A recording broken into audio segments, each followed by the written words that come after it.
On the evening of February 9, 2004, a 21-year-old nursing student named Maura Murray crashed her car into a snowbank on a quiet, isolated road in Haverhill, New Hampshire. Within minutes, she was gone. Not injured. Not rescued. Just gone. Over 2 decades later, despite thousands of tips, national television coverage, and one of the most obsessively studied disappearances in American history, nobody has ever found out what happened to her. Maura was a student at the University of Massachusetts Amherst, a former West Point cadet, an avid runner who loved hiking in the White Mountains. By most accounts, she had her whole life ahead of her.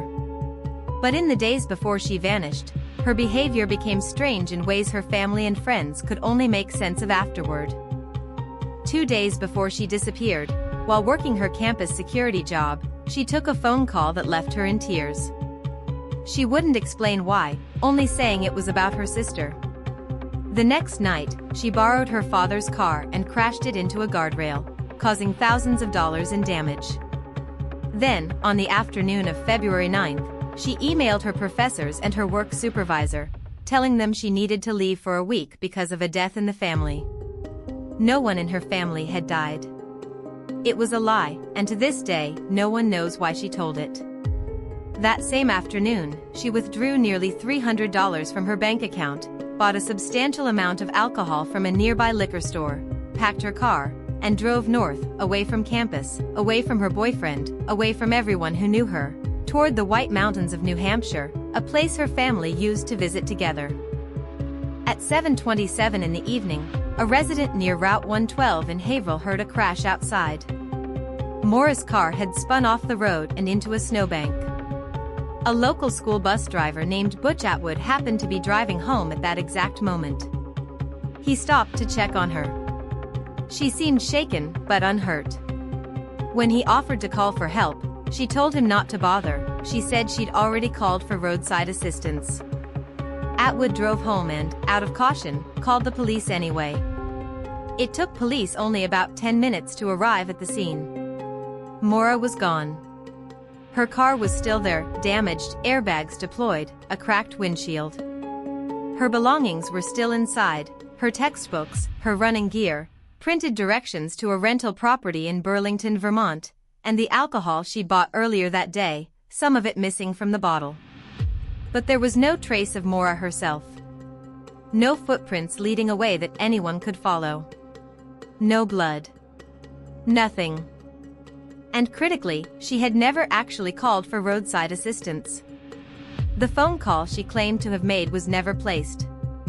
It was, like the story about a death in the family, another thing she'd apparently invented, which raises an uncomfortable question that has haunted this case for over 20 years. Was she trying to buy herself time alone, and if so, for what?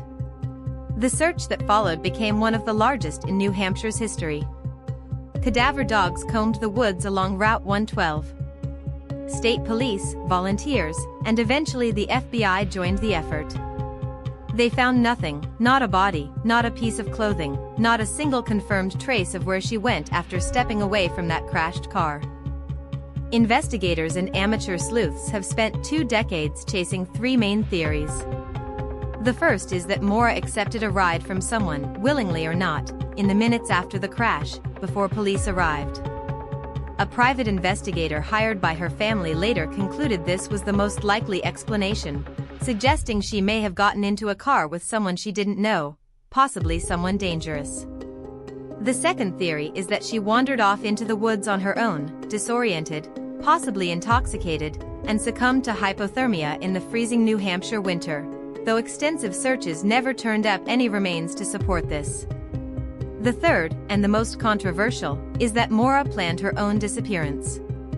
Proponents of this theory point to the fabricated email, the invented emergency call, the cash withdrawal, and personal turmoil in her life at the time, including a complicated relationship with her boyfriend and reported involvement with another man, as evidence she may have simply wanted to vanish and start over somewhere else. Her father, Fred Murray, has spent more than 20 years rejecting that theory outright. He believes his daughter was abducted, and has spent decades fighting New Hampshire authorities for access to sealed case files. convinced that something in those documents could finally explain what happened that night.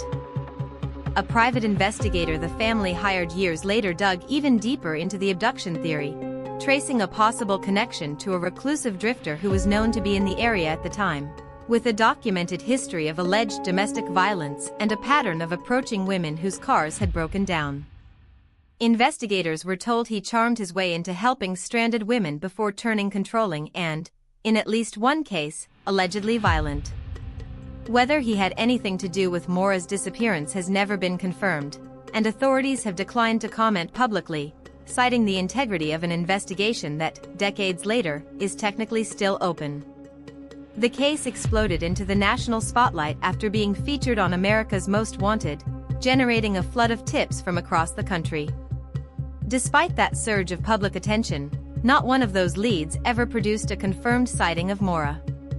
The disappearance was later chronicled in a best-selling true crime book by journalist James Renner, which floated a theory that a stranger may have offered her a ride out of the area that same night, and that she may have chosen, at least at first, to go along willingly.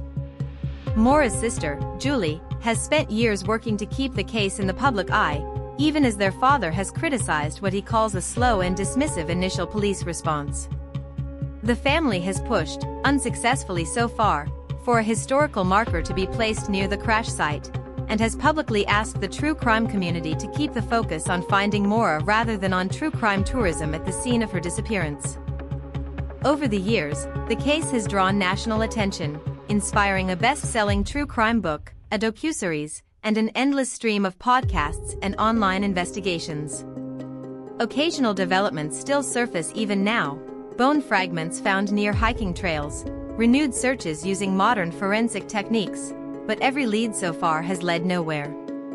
As of today, Maura Murray has never been found, and no one has ever been named a suspect or charged in connection with her disappearance. Somewhere between that snowbank on Route 112 and whatever came next, the truth about Maura Murray disappeared right along with her. If you were investigating this case, what's your theory? Let me know in the comments below. Subscribe for more real unsolved cases every week. This has been the Cold Case Files. Thanks for watching.